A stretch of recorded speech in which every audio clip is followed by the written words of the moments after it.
सरस्वती नमस्तुभ्यं वरदे कामरूपिणी विद्यारम्भं करिष्यामि सिद्धिर्भवतु मे सदा।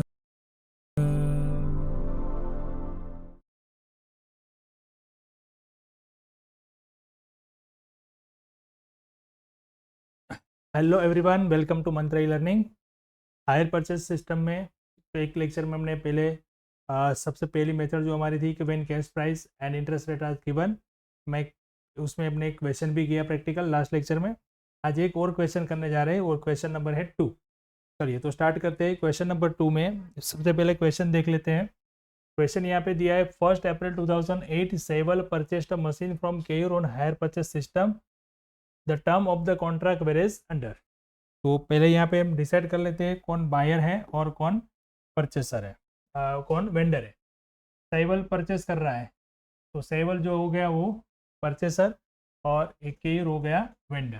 ठीक है, उसके बाद कॉन्ट्रैक्ट के डिटेल दिए, उसमें बताया है कि केस प्राइस जो है मशीन की वो है 1 लाख, यानी कि हमें केस प्राइस यहाँ पे प्रोवाइड की गई है। अगर मुझे ये मशीन लेना है विदाउट इंस्टॉलमेंट यानी विदाउट हायर परचेस सिस्टम तो ये इसकी 1 लाख वैल्यू है।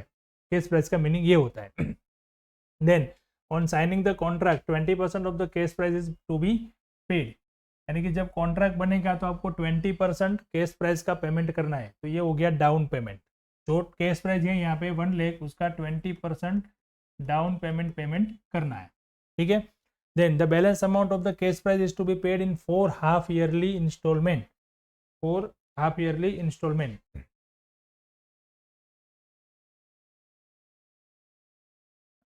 इंस्टॉलमेंट कैसे दिए वो आप देखिए यहाँ पे, 4 हाफ ईयरली इंस्टॉलमेंट, यानी कि इंस्टॉलमेंट टोटल 4 है और इंस्टॉलमेंट की जो वैलिडिटी है वो है 6 मंथ, यानी कि ड्यूरेशन जो है वो 6 मंथ है। यहाँ पे एनुअल नहीं है। तो पहला क्वेश्चन किया था वहाँ पे हमें एनुअल दिया था, बराबर। तो इंटरेस्ट की कैलकुलेशन थोड़ी यहाँ पे अलग होगी, वो खास ध्यान में रखना है। और इंस्टॉलमेंट की अमाउंट भी दे दी है 20,000 each together with the interest on 30 September and 31 March every year, यानी कि जो इंस्टॉलमेंट हमें पे करने हैं 4 हाफ ईयरली, 4 इंस्टॉलमेंट पे करने हैं। कैसे देखो, 1 लाख जो है कैश प्राइस, उसका 20% यानी हो गया 20,000 डाउन पेमेंट हो गया। तो बाकी कितना बचा 80,000। 80,000 के कितने इंस्टॉलमेंट हो गए 4। तो 80,000 डिवाइड बाई 4 करेंगे तो ईएमआई की वैल्यू रहेगी 20,000। बट ये केस प्राइस की वैल्यू है, उसके अंदर हमें इंटरेस्ट ऐड करना है। यहाँ पे दिया है 20,000 ईच और विथ द इंटरेस्ट की कैलकुलेशन करके इंटरेस्ट में ऐड करना है, बराबर। इंटरेस्ट कितना है 12% पर एनम। परसेंटेज जो भी होता है ना वो हमेशा पर एनम ही होता है। अगर आपको क्वेश्चन में नहीं भी दिया है तो मानना है कि वो पर एनम ही है। ठीक है, the machine is to be depreciated 10% per annum as per reducing balance method. देखो यहाँ पे अलग नाम दे दिया, रिड्यूसिंग बैलेंस मेथड मतलब WDV मेथड ही हुआ, written down value method, diminishing method बोलो या रिड्यूसिंग बैलेंस मेथड बोलो या WDV बोलो, सब एक ही है। Accounting year both Saval and Keyur end 31 March, दोनों के अकाउंटिंग ईयर जो है वो कंप्लीट होते हैं 31 मार्च को। ओके, अब फाइनली हमें क्या प्रिपेयर करना है, तो machine account in the books of Keyur, sorry machine account and Keyur account in the books of Saval, यानी सेवल कौन था, परचेसर। तो परचेसर के बुक्स में हमें मशीन का अकाउंट और वेंडर का अकाउंट तैयार करना है।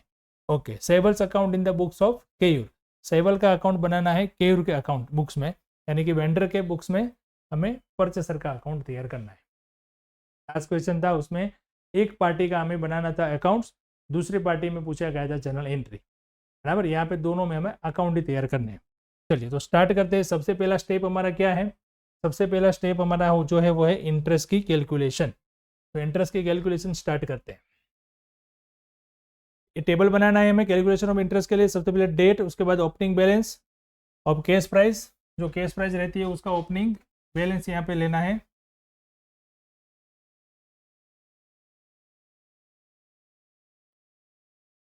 Opening balance of case price, फिर इंस्टॉलमेंट की टोटल वैल्यू, फिर उसमें इंटरेस्ट कितना और कैश प्राइस कितनी, और बाद में आएगा closing balance of cash price. यहाँ पे एक कॉलम मैंने बढ़ा दिया कैलकुलेशन ऑफ इंटरेस्ट, इंटरेस्ट की कैलकुलेशन जो भी करेंगे वो भी यहाँ पे हम शो करेंगे।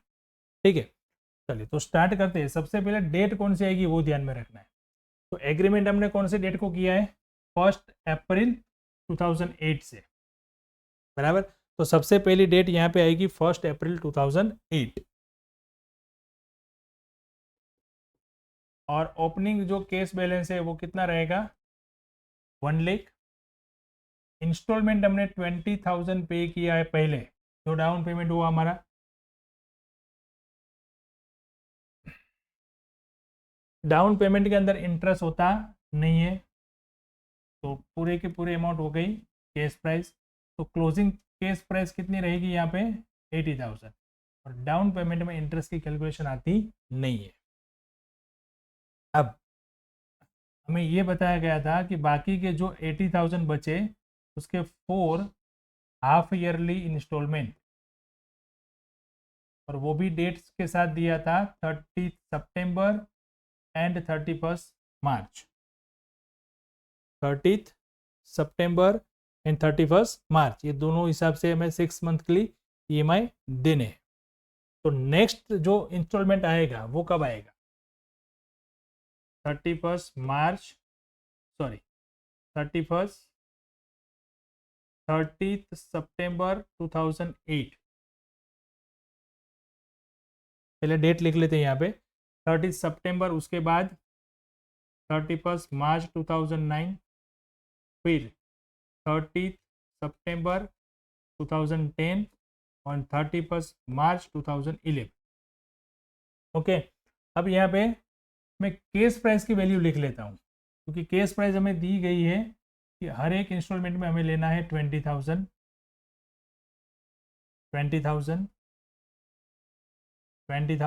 एंड 20,000। अगर इसका टोटल में कर लूँ तो जो केस प्राइस थी वो हो जाएगी 1 लाख। ओके, नाउ अब यहाँ पे जो क्लोजिंग बैलेंस था 80,000, वो यहाँ पे आ जाएगा ओपनिंग बैलेंस। अब मुझे इसमें से इंटरेस्ट निकालना है, मतलब इंटरेस्ट लिख के फिर टोटल करके इंस्टॉलमेंट की अमाउंट फाइंड करनी। ठीक है, तो इंटरेस्ट की कैलकुलेशन ऐसे होगी, 80,000 पे इंटरेस्ट होगा। इंटरेस्ट का रेट कितना था, इंटरेस्ट का रेट था 12% पर एनम। तो 12% पर एनम के हिसाब से मैं यहाँ पे 12% कैलकुलेशन करता हूँ, बट डायरेक्ट मैं 12% करूँगा तो पूरे साल का इंटरेस्ट मिल जाएगा। बट मुझे कितना इंटरेस्ट कैलकुलेट करना है, ओनली 6 मंथ का है। तो फिर मुझे यहाँ पे करना पड़ेगा इंटू 6 डिवाइडेड बाय 12, तो कितना वैल्यू आ जाएगा, 4,800।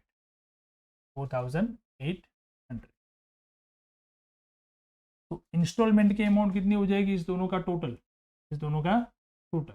यानी इंस्टॉलमेंट बन जाएगा 24,800। ये टेबल खास समझना है आपको, मेन जो एक चैप्टर के अंदर जो है ना वो ये टेबल ही है, इंटरेस्ट की कैलकुलेशन ही है। बाकी एंट्रीज, लेजर अकाउंट, वो सब आपको 1-2 क्वेश्चन करोगे ऑटोमेटिक आ जाएगा। एंट्री सब सेम है, सब लेजर अकाउंट में भी सब सेम ही है, बस खाली इंटरेस्ट की कैलकुलेशन और डेप्रिसिएशन की कैलकुलेशन खास समझनी है।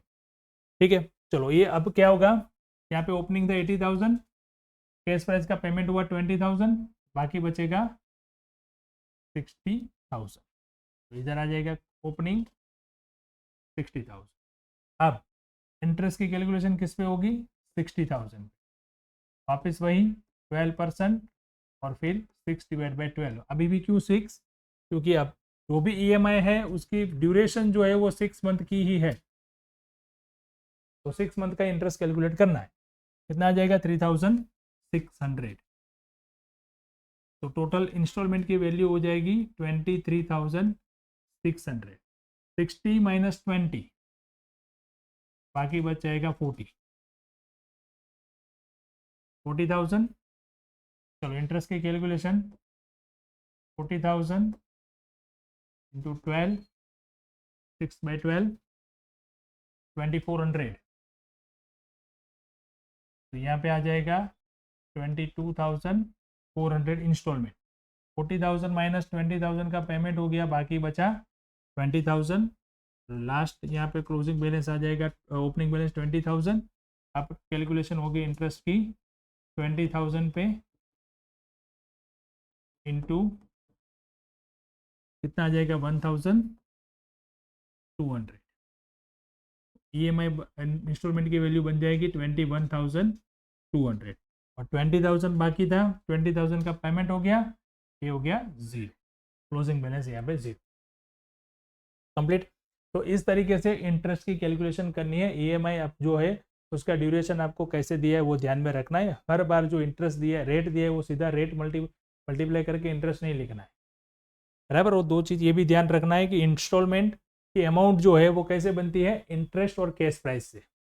इंस्टॉलमेंट के अमाउंट के अंदर इंटरेस्ट भी होता है और कैश प्राइस भी होता है। अगर आपको क्वेश्चन के अंदर इंस्टॉलमेंट की अमाउंट दी है तो उसमें से आपको इंटरेस्ट अलग से निकालना है, तब आपको मिलेगा कैश प्राइस कितना पेमेंट किया, तो उस हिसाब से आपको कैश प्राइस की ओपनिंग क्लोजिंग बैलेंस मिलेगा, बराबर। और अगर आपको कैश प्राइस का सही रखने के लिए बोला है, जिसे इसमें बोला था कि कैश प्राइस का 20,000 मुझे पे करना है, तो वो कैश प्राइस लिख लेना है, उसके बाद इंटरेस्ट कैलकुलेट करके फिर इंस्टॉलमेंट के अमाउंट फाइंड करना, ठीक है। चलिए अब सेकंड स्टेप क्या आता है हमारा, सेकंड स्टेप आता है डेप्रिसिएशन, कैलकुलेशन ऑफ डेप्रिसिएशन। अब ये भी ध्यान में रखने वाली बात है, यहाँ पे देखो ट्रांजेक्शन हमारा स्टार्ट होता है 1 अप्रैल 2008 से, फिर इंस्टॉलमेंट 2 आते हैं क्योंकि हाफ ईयरली इंस्टॉलमेंट है, तो यहाँ पे हमारा पहला ईयर खत्म हुआ 8-9, बराबर है। यहाँ पे साल गलत लिख दिया,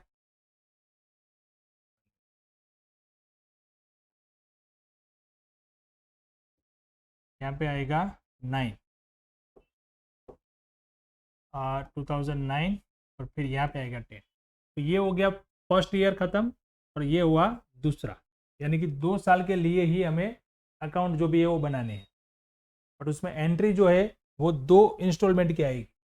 पहले हमने किया था उसमें एक ही इंस्टॉलमेंट था, एक ही साल में, तो एक एंट्री आई थी। अभी यहाँ पे 2 है तो वापस 2 बार एंट्री करनी है। तो डेप्रिसिएशन कब से हम स्टार्ट करेंगे, डेप्रिसिएशन जो हम डेट लिखेंगे पहले यहाँ पे, फिर ओपनिंग बैलेंस, फिर डेप्रिसिएशन, फिर लिख देंगे क्लोजिंग बैलेंस।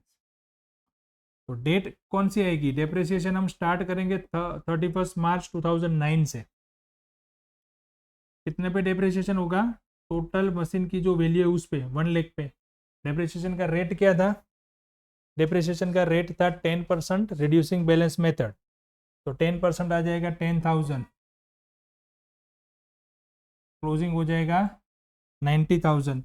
फिर दूसरा आएगा 31 मार्च 10 को, ओपनिंग 90,000, तो उस पर डेप्रिसिएशन आ जाएगा 9,000, यहाँ पे बच जाएगा 81,000।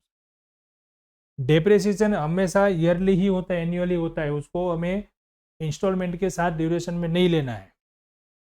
कई बार ये गलती हो जाती है कि एक क्वेश्चन में हमें एनुअल इंस्टॉलमेंट दिया है तो वहाँ पे डेप्रिसिएशन का कॉलम और इंटरेस्ट का कॉलम सेम होता है, फिर क्वार्टरली इंस्टॉलमेंट हो जाता है, फिर हाफ ईयरली इंस्टॉलमेंट हो जाता है, तो वहाँ पे डेप्रिसिएशन तो एनुअली रहेगा बट इंटरेस्ट जो है वो चेंज हो जाएगा, ठीक है। तो ये हमने जो इंपॉर्टेंट कैलकुलेशन थी वो कर ली।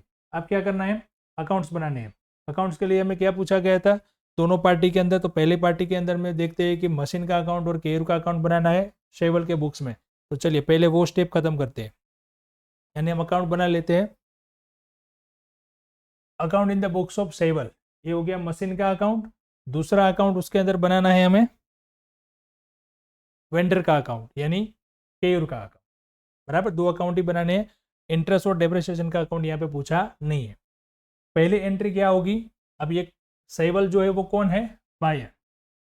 तो याद रखना है बायर के अंदर जब एग्रीमेंट होता है कोई एंट्री नहीं होती है, जब वो डाउन पेमेंट करता है तब से एंट्री स्टार्ट होती है। अब डाउन पेमेंट उसने कब किया, तो वो मिलेगा हमें इंटरेस्ट के टेबल से। अब यहाँ पे जितनी भी डेट लिखी है उतनी ट्रांजेक्शन है हमारी, उतनी एंट्री करनी है। और यहाँ पे जो लाइन की मैंने, वहाँ पे कौन सी एंट्री आएगी, डेप्रिसिएशन की, और इंटरेस्ट और डेप्रिसिएशन को P&L में ट्रांसफर करने की। बाकी ये सब हमारे हो गए ट्रांजेक्शन। तो सबसे पहला ट्रांजेक्शन ये हुआ जिसमें उसने डाउन पेमेंट पे किया। उसके बाद 30 सितंबर को इंस्टॉलमेंट ड्यू होगा, फिर 30 सितंबर को इंस्टॉलमेंट का पेमेंट होगा, फिर 31 मार्च को इंस्टॉलमेंट ड्यू होगा, 31 मार्च को इंस्टॉलमेंट पेमेंट होगा, फिर डेप्रिसिएशन आएगा, और फिर डेप्रिसिएशन और इंटरेस्ट को ट्रांसफर करेंगे प्रॉफिट एंड लॉस। कंप्लीट। चलिए, तो 1 अप्रैल से 20,000 का जो हमने पेमेंट किया था उसकी एंट्री करते हैं। क्या होगी एंट्री? सैवल जो है वो अकाउंटिंग एंट्री करेगा machine account debit to bank, यानी कि वो डेबिट साइड लिखेगा मशीन अकाउंट में यहाँ पे 1 अप्रैल 2008 बैंक अकाउंट, और कितना अमाउंट आएगा 20,000। फिर इंस्टॉलमेंट ड्यू होगा। अब जब इंस्टॉलमेंट ड्यू होगा तो क्या एंट्री होगी? मशीन अकाउंट डेबिट होगा, इंटरेस्ट अकाउंट डेबिट होगा, और टू वेंडर। वेंडर यहाँ पे कौन है? वेंडर कौन है? केयू। ठीक है, तो देखो ये दोनों अकाउंट हमने बनाए हैं, मशीन भी बनाया, केयूर भी बनाया, तो इसमें क्रॉस एंट्री होगी। अब मैं यहाँ पे मशीन अकाउंट में एंट्री कर रहा हूँ, तो यहाँ पे डेबिट साइड एंट्री होगी ना, 39/2008 की एंट्री होगी केयूर अकाउंट। जितना मैं मशीन का पेमेंट कर रहा हूँ उतना ही यहाँ पे आएगा। मशीन अकाउंट में यहाँ पे हम लिखेंगे 20,000, और इंटरेस्ट कितना था इसमें? 4,800, और यहाँ पे टोटल आएगा 24,800। तो मशीन के अंदर में एंट्री कर रहा, तो मशीन की जो वैल्यू है वही यहाँ पे आएगी, और सामने आएगा केयूर का नाम, यानी कि ये एंट्री हो गई इस तरीके से। अब दूसरा इंटरेस्ट का अकाउंट बनाना ही नहीं है, केयूर का अकाउंट बनाना है, तो केयूर के अकाउंट के अंदर क्रेडिट साइड होगा एंट्री यहाँ पे 39/2008।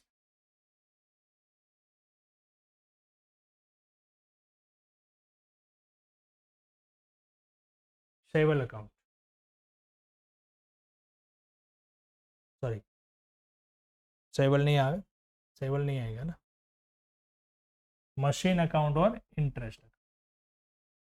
यहाँ पे एंट्री होगी मशीन अकाउंट का 20,000, और दूसरा आएगा इंटरेस्ट अकाउंट 4,800। अब वही वो पेमेंट करेगा, पेमेंट करेंगे एंट्री, तब क्या करेंगे हम? केयूर को पेमेंट करेंगे। ये जो एंट्री की हमने ये, अब उसका जब पेमेंट होगा तो ये एंट्री हम करेंगे Keyur account debit to bank, यानी ये एंट्री ओनली किस में जाएगी? केयूर के अकाउंट में।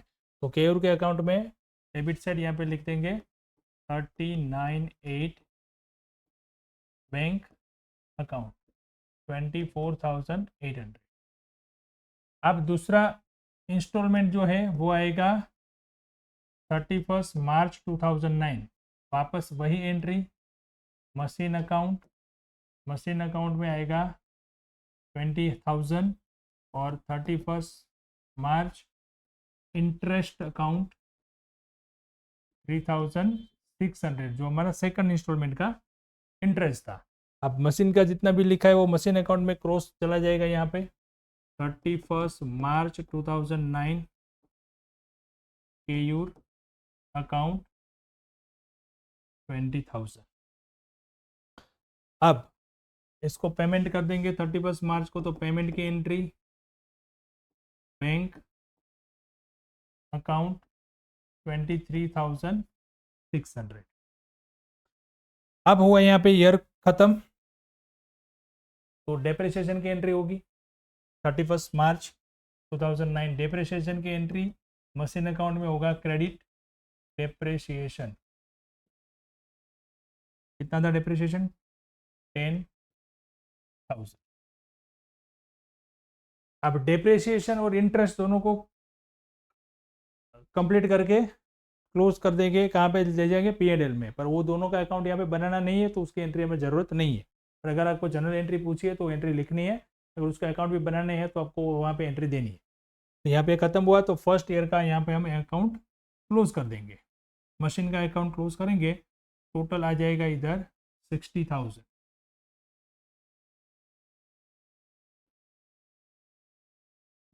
बैलेंस बच जाएगा यहाँ पे 50,000। 31 मार्च 2009 बैलेंस कैरी फॉरवर्ड। 1 अप्रैल 2009 बैलेंस ब्रॉड फॉरवर्ड यहाँ पे आ जाएगा 50,000। सेम दूसरा जो है हमारा केयूर का अकाउंट, तो केयूर का अकाउंट तो यहाँ पे क्लोज ही हो जाएगा। टोटल कितना आ जाएगा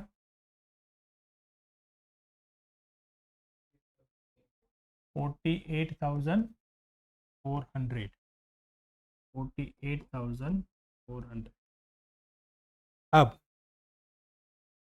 एक साल यहाँ पे खत्म हुआ, एक साल के अंदर 2 इंस्टॉलमेंट थे, दोनों की एंट्री बार बार कर ली हमने। अब लास्ट में दूसरा साल यहाँ पे 30 सितंबर और 31 मार्च, तो ये 2 EMI आएंगे बराबर 22,400, 21,200। तो दोनों की एंट्री कर लेते हैं। पहले करेंगे हम केयूर के अकाउंट, ये सिंपल हो जाए। 39,2009 क्या लिखेंगे यहाँ पे, मशीन की वैल्यू थी 20, उसमें इंटरेस्ट था, इंटरेस्ट अकाउंट 2,400। अब सेम यहाँ पे उसका पेमेंट 39,900, बैंक अकाउंट 22,400 और मशीन अकाउंट में डेबिट कर देंगे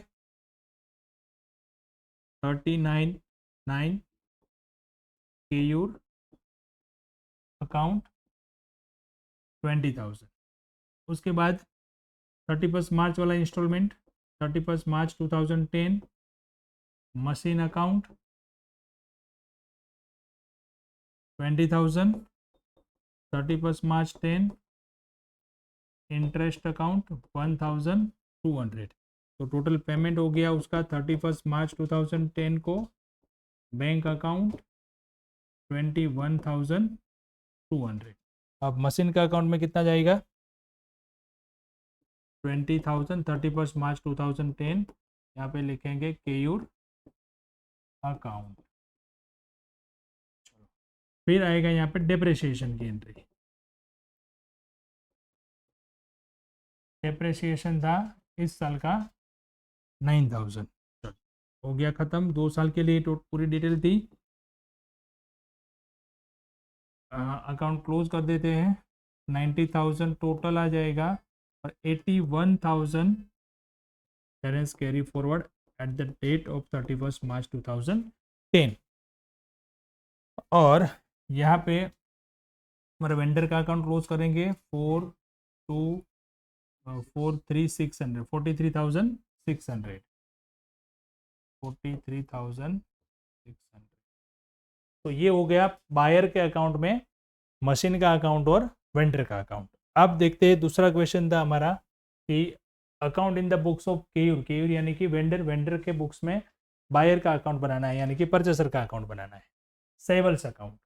अब वेंडर जो है वो कौन कौन से एंट्री करता है, तो वेंडर जब ट्रांजेक्शन पहला होता है जैसे ही, वैसे ही वो एंट्री क्या करता है, तो वैसे ही वो एंट्री करता है परचेसर यानी कि सेवल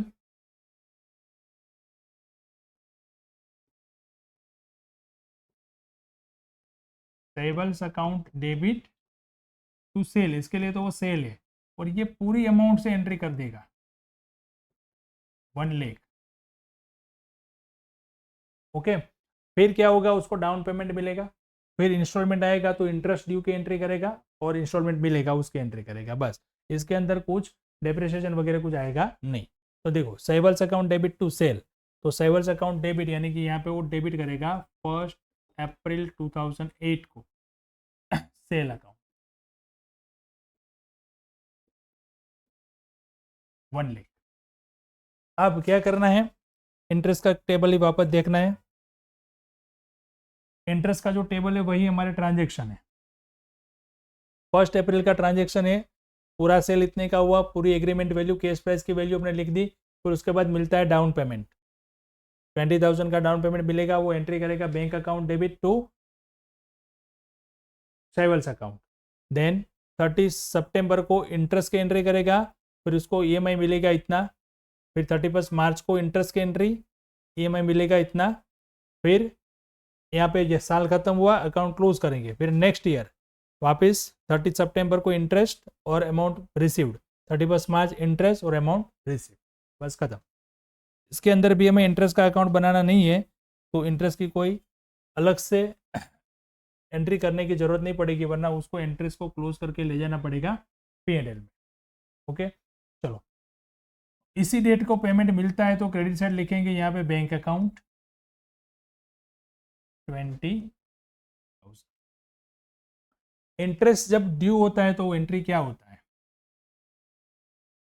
इंटरेस्ट किससे पैसे ले रहे हैं उसको, सेबल के पास से, same Sebal's account debit to interest, ये एंट्री होगी। तो अब यहाँ पे हमारा पहला इंस्टॉलमेंट आता है 39,8 को, और यहाँ पे क्या लिखेंगे हम, इंटरेस्ट। कितना है इंटरेस्ट फर्स्ट EMI के अंदर, 40,800, और EMI मिलता है जो भी वो यहाँ पे लिख देना है 39,800, सॉरी एंट्री गलत हो गई, चेंज कर देते हैं, बोलता नहीं, यहाँ पे बैंक अकाउंट था, इंटरेस्ट की एंट्री यहाँ पे है, तो इंटरेस्ट ड्यू होगा वो इंटरेस्ट, यहाँ पे क्या लिखा, सेवल्स अकाउंट डेबिट,